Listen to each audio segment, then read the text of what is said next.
Empezamos entonces las preguntas. Podríamos empezar con Walter. Adelante. Gracias, Rebeca. Muy buenas tardes a todos. Dos preguntas técnicas sobre plazos, por favor. Una sobre el plazo futuro y otra sobre el plazo pasado. Sobre el plazo futuro, me ha parecido entender que ustedes dicen que este informe o lo que se llame cuando ha sido entregado al gobierno de Bolivia, hay un plazo de 3 meses que puede volverse de 6, siempre y cuando el gobierno no empiece, entre las otras recomendaciones, procesos jurídicos contra presuntos culpables. ¿No les parece que el momento que el gobierno hace un amago, una farsa de empezar un proceso jurídico contra un X, puede dilatar indefinidamente el plazo para que la comisión no pase a la corte una acusación formal? Esa es mi pregunta sobre el futuro. Si el gobierno puede darse modos iniciando acciones jurídicas truchas de quitarle el cuerpo a este problema. Y la que es sobre un plazo pasado, si esto se presentó a la comisión el 2009 y recién emitió este informe o lo que se llame en diciembre del 2021, da la impresión de que alguito ha debido pasar entre el 2009 y el 2021 para que finalmente la comisión actúe, ¿ya? Hay pues mentes conspirativas, creo que la mía es una de ellas. La presidenta de esta comisión es actual canciller de Chile y entre el 2009 y el 2021 ha habido nomás pues un rompimiento entre Evo y Bachelet, ¿no? ¿No tendrá eso algo que ver? Me quedo ahí, gracias. Gracias. Son dos preguntas. Yo quisiera que le pasemos la palabra también el micrófono a Armando y ya después respondemos, ¿sí? Armando, adelante. Gracias. Bueno, un gran saludo a todos y todos. Rebeca,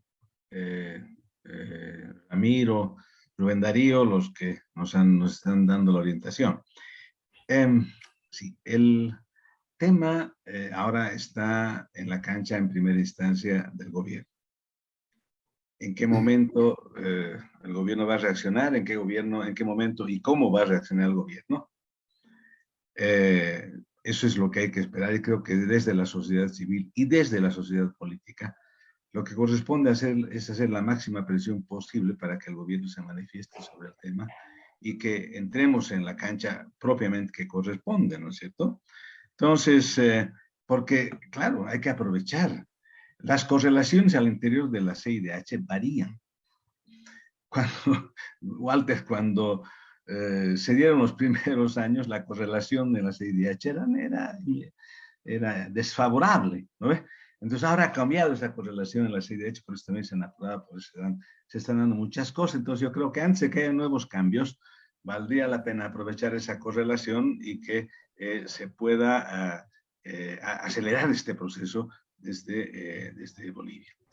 Pero yo no quiero desaprovechar el privilegio que tenemos ahora. Yo creo sinceramente es un privilegio. Rebeca Delgado está con nosotros y Rebeca ha sido pues parte del proceso del gobierno, ¿no es cierto?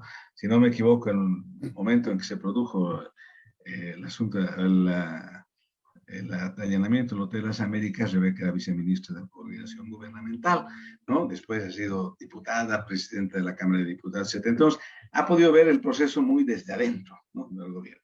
A ver si nos puede dar algunas luces. ¿Cómo se veía eso desde adentro?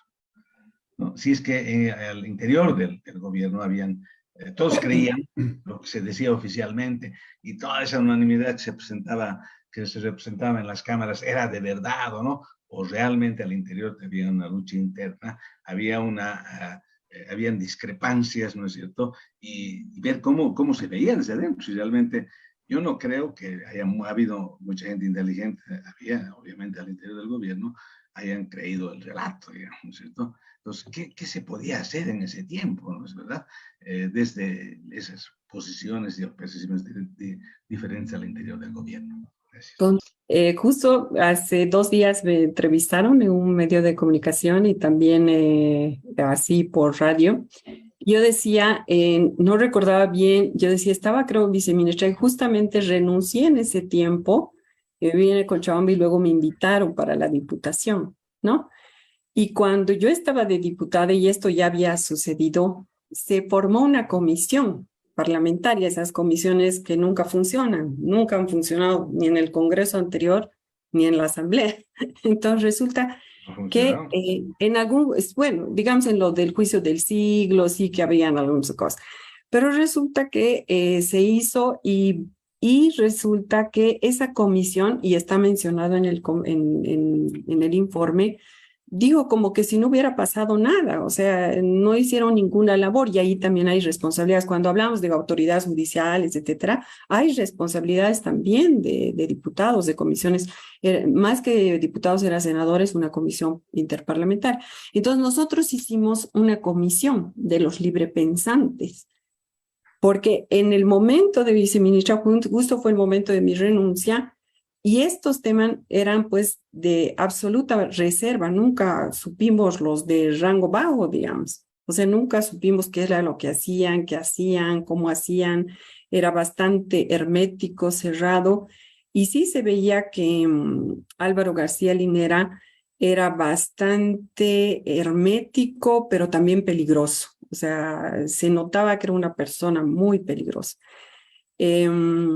Entonces, cuando ya renuncié, fuimos a la Cámara, hicimos una comisión paralela y estaban ahí Fabián Yacic y 3 librepensantes más y alguien más que era de la oposición. Y resulta que, y tengo el periódico, quería traerlo hoy día, pero ya dije, no, vamos a empezar a hablar de otra cosa. Tengo el periódico, se los hubiéramos ahora, dice, célula separatista sigue vigente.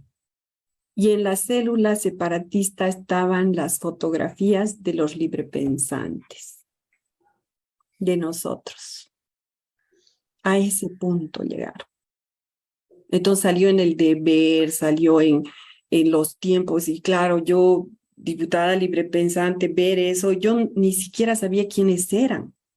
O sea, y ahí inicié un proceso penal, exministro de gobierno, Carlos Romero, porque ya me iniciaron a mí también por terrorismo y yo inicié un proceso penal por acoso político, etcétera. Y justo hoy día comentaba esto en casa y decía, qué increíble cómo es la justicia. Yo creo en la justicia divina y sí creo que hay este tema de que está dando por correlaciones de fuerzas ahora, porque en todos los organismos internacionales hay correlaciones de fuerzas, o sea, hay. Pero yo decía, qué increíble que cuando estaban intentando proceder a mi aprehensión, o sea, por el caso, inicié el proceso penal contra Carlos Romero por acoso político, me dijeron desde el más, no molestes más, te van a aprender, gente buena, digamos que ahí también, te van a aprender, y resulta que me presenté a declarar y había cualquier cantidad de prensa, así, nunca había imaginado. Y resulta que el gobierno retrocedió y rechazaron la causa con relación a nosotros, a los librepensantes. Entonces, ¿qué les quiero decir? Esto, si a nosotros, hasta podría ser testigo si fuera en la Corte Interamericana, porque tengo los periódicos, no los conocíamos y salió en una plana, célula separatista aún está vigente y estaban nuestras fotografías. Entonces, ¿qué podemos decir de eso? Eso era lo que sucedía. O sea que demasiada infamia, demasiada enfermedad del alma, como lo he dicho hace un momento. Y con eso paso entonces, Armando, y espero haber respondido. Y con todo gusto, cuando quieras, te cuento más. Pero sí creo que para no desviarnos del tema, pasar con Rubén Darío a las preguntas que hacía Walter. Y si alguien más tiene alguna pregunta, podríamos pasar a eso. Adelante, Rubén, y si también si quisiera Ramiro. Bueno, a la pregunta que decía Walter, el plazo de 3 meses no es para que el gobierno piense, es para que implemente. Corre desde el día de la notificación. Y la ampliación de un periodo similar es para en aquellos casos que son complicados, algo dificultoso cumplir con las recomendaciones, y se entiende que se requiere un poco más de tiempo, ¿no? La CIDH en otros casos similares ha sido intransigente con los intentos de marear la perdiz. Me acuerdo del caso Ríos Montt, algunos otros casos donde ha sido intransigente, porque ¿qué hace la CIDH? La CIDH se reúne cuando el plazo se cumple o cuando desde su punto de vista encuentra que no hay voluntad del Estado para cubrir, delibera y vota. Y por mayoría de votos decide dar por terminado el plazo y dar el siguiente paso, que puede ser la remisión a la Corte Interamericana de Derechos Humanos. A ver, la influencia, es cierto que en la CIDH, aquí con Ramiro hace varios años estamos en la tesitura de cambiar la forma de cómo se presentan los candidatos a la Comisión Interamericana y a la Corte, ¿no? Porque los escoge el gobierno, los elige el gobierno para que los audite al propio gobierno. Hay un problema ahí, ¿no? Entonces, buscar los mecanismos para que la sociedad civil pueda escoger los candidatos y sí que la Asamblea General de la OEA los elija, para evitar estas relaciones que se dan de dependencia. El artículo 26 de la Comisión, del reglamento de la Comisión, ¿no? Establece, o el 29 establece los procedimientos para la tramitación inicial. ¿Por qué traigo a colación esto para los plazos? Porque el secretario ejecutivo, quien ejerza la función de secretario ejecutivo, tiene o tenía bastante discrecionalidad para el imprimirle un trámite rápido o fondear temas. Y aquí, como yo lo he denunciado varias veces, el anterior secretario ejecutivo, Paulo Abrao, tiene mucho de responsabilidad con los casos de Bolivia. Don Paulo Abrao, todos los casos que llegaban de Bolivia al cajón de su escritorio, hasta que él consideraba que era oportuno empezar a gestionarlos, ¿no? Que Antonio Urrejola haya influido para que esa situación se mantenga, creo que no. Flavia Peovezán, Antonio Urrejola y ahora Yulisa Mantilla son mujeres con un compromiso, vamos a decir, con la defensa de los derechos humanos, que los han demostrado varias veces, más allá de la duda. Entonces, el problema es esa discrecionalidad que hay en la priorización de temas, ¿no? Y este sistema segmentado, si me permitís un último comentario, que tenemos en América Latina, de el que los ciudadanos tenemos que acceder a la Corte únicamente a través de la Comisión, y eso supone un procedimiento que en el mejor de los casos, en promedio, demora entre 9 y 11 años. En muchos casos demora mucho más, ¿no? Nosotros que atendemos, por decirle el caso de Juan Carlos Flores Bedregal, el desaparecido en 1980, recién se ha llevado a cabo su juicio, ¿no? Cuando la petición la presentaron sus hermanas hace más de 40 años, ¿no? O casi 40 años. Estamos hablando de plazo. Y eso nos debe llamar a la necesidad de plantear una reformulación de este sistema cementado Comisión-Corte. El sistema europeo, pues, es el ideal, una Corte permanente de derechos humanos con una cantidad importante de jueces que trabajan los 365 días del año, porque nosotros tenemos el sistema segmentado. La Comisión trabaja un máximo de 4 periodos por año, periodo de 2 semanas, una semana para atender audiencia y otra semana para resolver estos informes, aprobar este trabajo. Entonces, teniendo en cuenta el volumen de peticiones que entran, siempre se tiene un rezago muy, muy importante. Pero hay dos cosas que hacer: cambiar la influencia de los estados en la designación de los comisionados y de los jueces, y mejorar el sistema segmentado de defensa de los derechos humanos en nuestra región. Gracias, Rubén. Si quieres también complementar, decir algo, Ramiro, por favor, antes de que vayamos cerrando, si no hay ninguna intervención más de nadie. Dos cosas. En relación a los plazos, digamos, no es extraño que este caso, después de 10 años, tenga un informe de fondo, ¿no? Yo siempre digo, si la retardación de justicia a nivel nacional tiene dimensión nacional, la retardación de justicia en las instancias supranacionales tiene una dimensión supratemporal también, ¿no?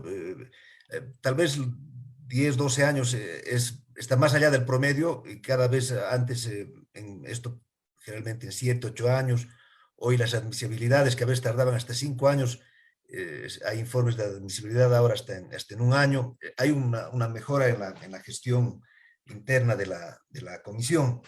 Pero lo que sí yo quiero tratar es la pregunta de Rebeca en relación a la recomendación número 4, ¿no? Porque la recomendación 4 dice que en el fondo la recomendación 4 son las denominadas garantías de no repetición, ¿no? Y para evitar que en el futuro se produzcan estos hechos, se recomiendan programas permanentes de formación en derechos humanos para la policía, los fiscales y los jueces, ¿no? Y realmente lo que pasó no es por falta de capacitación, ¿no? Yo creo que aquí, ya yo les decía, les voy a llamar la atención del párrafo 250, 251, 252, donde hace un diagnóstico de la justicia boliviana la comisión en el informe.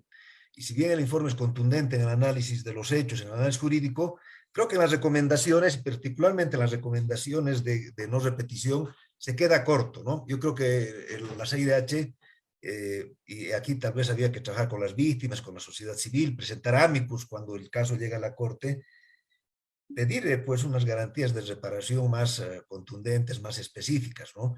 Mientras no hay una reforma judicial profunda en el país, no haya una depuración del Ministerio Público, no dice nada, por ejemplo, ¿por qué no se investigó estos actos de tortura por los departamentos disciplinarios o de asuntos internos de la policía? ¿Qué podemos hacer para mejorar la transparencia del régimen disciplinario en la policía, ¿no? Yo creo que ahí hay un conjunto de medidas de no repetición, de reformas estructurales mucho más profundas, ¿no? De reformas institucionales significativas que la comisión debería pedir al Estado boliviano como garantías de no repetición. Son 4 recomendaciones, las 2 primeras están dirigidas a la reparación de las víctimas, en tanto compensación económica, satisfacciones públicas, atención psicosocial. La tercera tiene que ver con el deber de investigar con la debida diligencia, de juzgar por autoridades competentes de acuerdo a los criterios del Protocolo de Estambul. Pero esta cuarta, creo que programas de educación es muy poco, ¿no? Y creo que la Corte ya nos dio, digamos, ahí un antecedente no muy bueno. En el caso de Lupe Andrade también hay un análisis muy importante del uso arbitrario, prolongado, extensivo de la prisión preventiva, y no fijó ninguna medida de no repetición. Entonces yo creo que frente a la Corte el Estado boliviano ha tenido ya una década para mejorar el sistema penal, sin embargo ha decaído, ¿no? Y más bien cada vez las contrarreformas se han incrementado. Entonces, en ese sentido, creo que la petición de medidas de no repetición mucho más específicas, con mayor capacidad, digamos, de tracción en la reforma institucional del Estado, tiene que ser el paso que acompaña esta petición. Gracias, Ramiro. Yo creo que es básicamente eso, ¿no? Realmente esta recomendación sigue como teniendo un formato, ¿no? Una plantilla, entonces siguen diciendo lo mismo porque pasa en otros casos, en la comisión que sacaron en el caso de Meseta contra Bolivia, un tema de violación, ¿no ve? De una extranjera. Igual dicen capacitación en las autoridades judiciales sobre el tema de género, pero en el fondo no es solamente una capacitación en temas de tecnicismo, Y ahorita le doy la palabra, está pidiendo Walter para que ya vayamos concluyendo, pero para no olvidarme de este tema, es un tema de reforma institucional donde la designación, la selección del personal que vaya a ser es incorporando pues esto que le llamamos habilidades blandas. O sea, tiene que hacerse ya no cuánto sabes, sino cuánto sientes, cuánto eres o sea, emociones, como se hace en Colombia, por ejemplo, de tener psicólogos, de tener gente que trabaje con ética, de tener gente que pueda trabajar bajo presión. O sea, tal vez es pedir demasiado, pero en el fondo es lo que necesitamos. O sea, no es que la gente no sabe de derechos humanos, es que no pone un alto al asunto y resulta que todo el sistema está alrededor de un gobierno que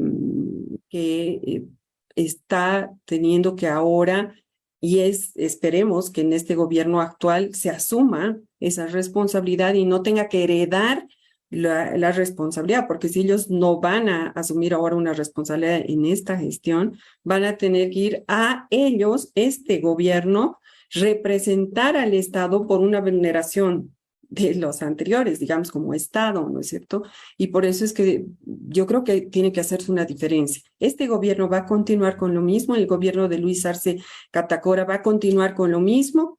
Ya decía Rubén que las víctimas están planteando que, bueno, que van a ir nomás a la corte. ¿Y qué va a decir este gobierno? O sea, ¿va a encubrir?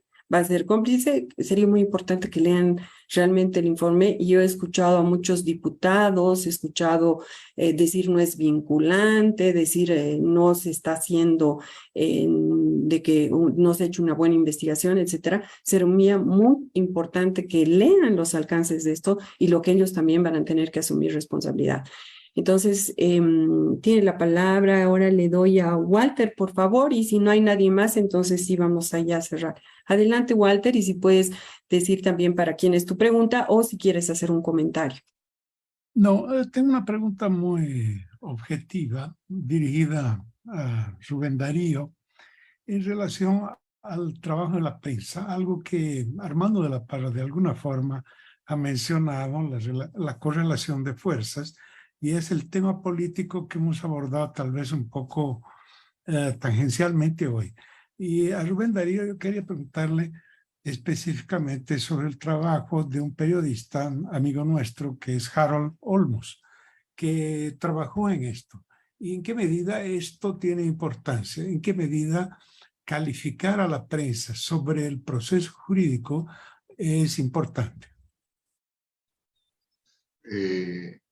Con todo gusto, y me parece tremendamente pertinente la pregunta de Walter, porque, a ver, este proceso fue desnudado desde el principio como una farsa, como un montaje desde el gobierno, gracias a la prensa valiente que salió a mostrar las contradicciones, salió a mostrar los eventos que se habían cometido, por ejemplo, que se habían apagado las cámaras de seguridad en el hotel horas antes, que se había borrado el registro de 48 horas del acceso de militares bolivianos y venezolanos al hotel, ¿no? La prensa jugaba un rol fundamental. Harold ha hecho un excelente trabajo en ese libro bastante voluminoso que escribió. Harold siguió cuando el juicio terrorismo se trasladó a Santa Cruz. Harold era uno de los infaltables asistentes a las audiencias que ahí se desarrollaban. Es fundamental. Y eso lo ligo un poco con lo que decía Rebeca. Rebeca, la institucionalidad es fundamental. Y la capacitación, nosotros hacemos unos programitas muy pequeños en el campo, ¿no? Para empoderar a las mujeres sobre sus derechos. Y vas a creer que el solo hecho de que las mujeres conozcan su derecho. Estamos yendo a poblaciones, no estamos yendo a Pozo del Tigre, a la frontera con el Brasil, estamos yendo a Montero, Minero, Guarayos, poblaciones relativamente urbanas. Las mujeres no saben sus derechos. Los policías no saben los derechos que tienen que resguardar. El solo hecho de que las mujeres dicen, usted no me puede detener, usted no me puede hacer esto, tengo mis derechos, no es un escudo infalible, pero ha ayudado a bajar drásticamente las denuncias de acoso, las denuncias de situaciones un poco más complicadas.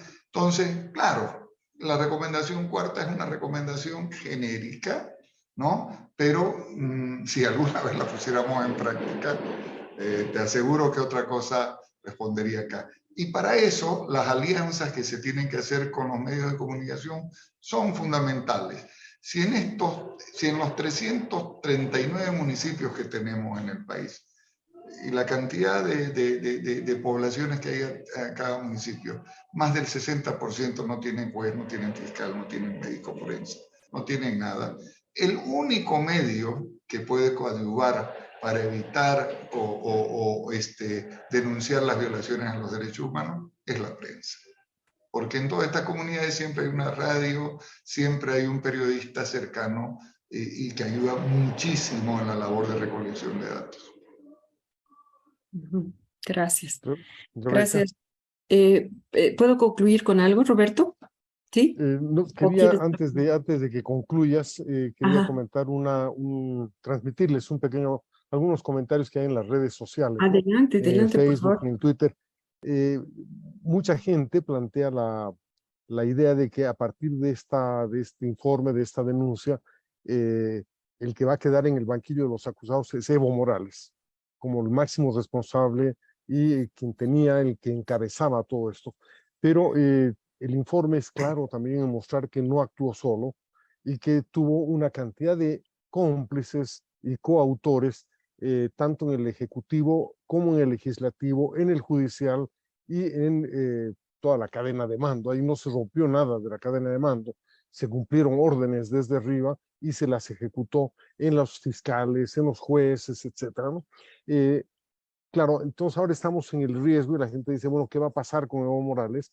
Pero también está la otra idea de, no es solo Evo, son un montón de otros acusados que van a terminar en el banquillo de la Corte Interamericana. Pero sin negar todo eso, también creo que es importante diferenciar no solamente la responsabilidad de los autores de los hechos, sino las responsabilidades de la reparación y de la corrección de los hechos. Y eso ya, como tú has insistido, creo bastante en esto, no es solamente de esas autoridades, mucho menos de esas autoridades y mucho más de nosotros, de los ciudadanos.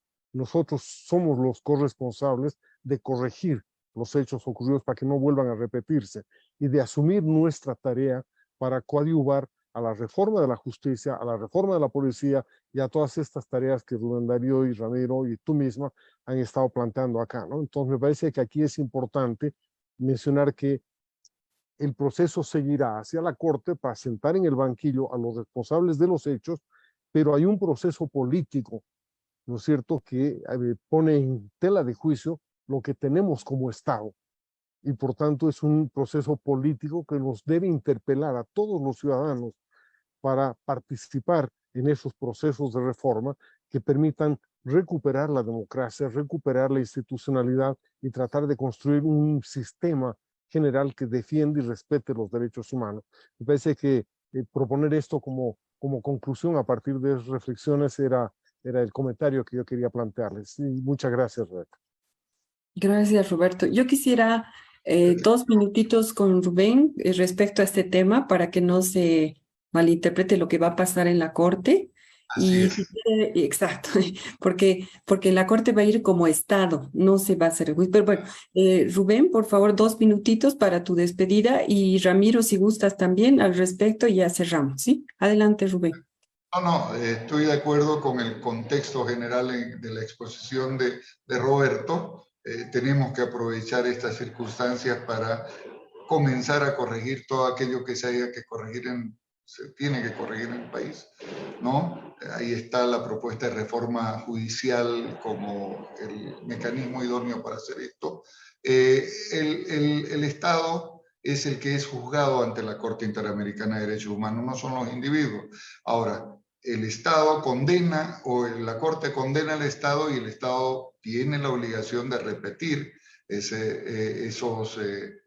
esos gastos que va a hacer en la indemnización contra quienes, después de una investigación objetiva y diligente, como dice la recomendación 3, resulten responsables de estos hechos.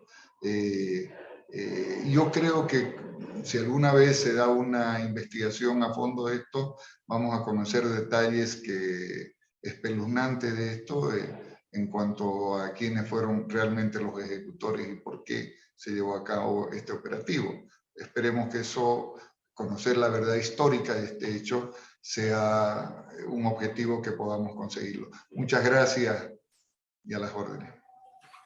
Yo quisiera agregar sobre el punto, como ya se ha dicho, esta es una Corte Internacional de Derechos Humanos que busca la responsabilidad internacional del Estado, aunque la recomendación, digamos, señala que se debe identificar, juzgar y sancionar a los responsables, le delega esta investigación o este procesamiento penal a la justicia nacional, y por eso es importante, creo yo, desde la sociedad civil, estimular esta idea de que haya un mecanismo internacional independiente para la investigación, ¿no? Porque, claro, si esto le devuelve al Ministerio Público, el Ministerio Público puede tardar otros 10 años o establecer que el capitán Andrade actuó solo y se excedió, ¿no?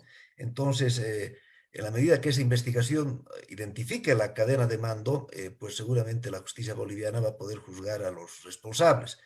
También he escuchado y he leído en las redes que dicen que llegó el momento de llevar a Evo Morales a la Corte Penal Internacional. Y en mi criterio, el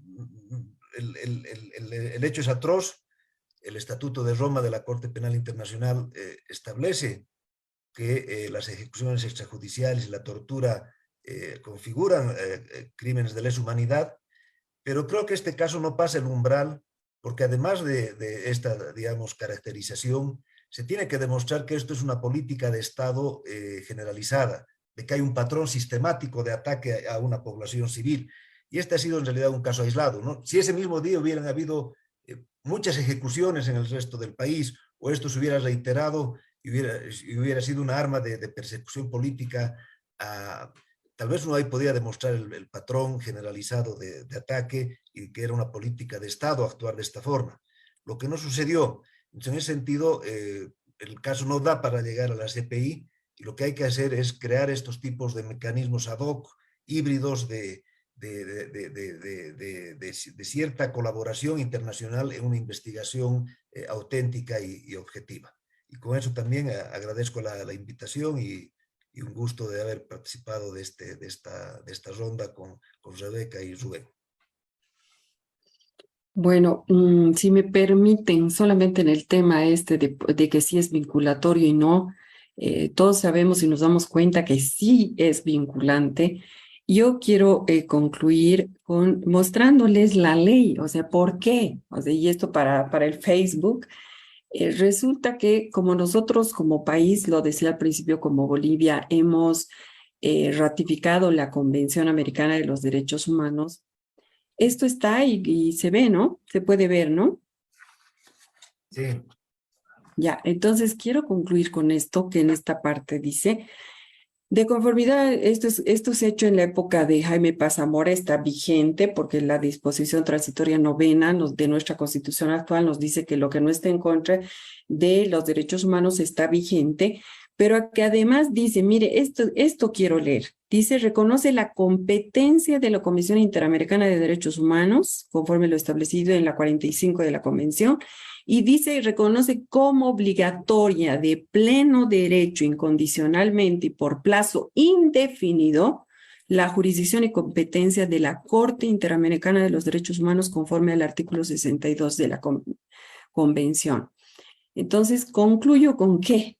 De que esos discursos de que si quieren cumple, si no quieren no, y bueno, ya termina saliendo de la Corte, termina saliendo del Comité de Derechos Humanos de la ONU, con referencia al Pacto Internacional de Derechos Civiles y Políticos, y lo escucho decir y me causa realmente sorpresa escucharlo al Procurador General del Estado decir esto, y resulta que como nosotros, de acuerdo al bloque de constitucionalidad en el artículo 410, toda esta normativa internacional es ley, y resulta que con relación al sistema interamericano, acabo de leer, obligatorio, no se puede renunciar, indefinido. Entonces es una verdadera resolución que saldría de la sentencia que saldría de la Corte Interamericana y vamos a asumir responsabilidades no con relación a una sola persona, sino como Estado. Y concluyo con lo que decía Rubén Darío, es el artículo 113 de la Constitución que dice, en caso de que el Estado sea condenado a la reparación patrimonial de daños y perjuicios, deberá interponer la acción de repetición contra el servidor público o autoridad responsable de la acción y omisión. Es decir, que van a ser responsables policías, jueces, fiscales, ojalá lleguemos a eso. Pero como no sabemos qué va a pasar con el sistema de justicia y hoy nadie se siente seguro, y quiero ahí entrar al tema de lo que hoy está sucediendo con ADEPCOCA, si bien no parece que es como en la época de la dictadura, hay vulneración de derechos humanos, hay violación de las garantías del debido proceso, quiero decir que tarde o temprano esas autoridades van a tener que asumir de manera personal la responsabilidad, porque los derechos humanos no prescriben, no prescriben. ¿Y qué tenemos que hacer? Como no vamos a poder estar sobre, y yo estoy convencidísima de que es a través de las reformas de las instituciones, pero básicamente desde la ciudadanía. Por eso felicito a Roberto por hacer estos diálogos al café, para que sea el ciudadano el que se empodere, lo que decía Rubén, que sean las mujeres que se empoderen, por ejemplo, en temas de derechos humanos y de sus derechos en razón de género, o de Ramiro en las investigaciones que hace para que todos nos empoderemos con esto, y es simplemente la ciudadanía, el ejercicio del derecho ciudadano el que nos va a permitir por lo menos avanzar algo más y no quedarnos de brazos cruzados. O sea que, Roberto, gracias por la invitación, gracias a Rubén y Ramiro que han estado con nosotros en estas ponencias tan importantes y gracias a toda la sala, todo el Zoom y a quienes nos han acompañado en el Face.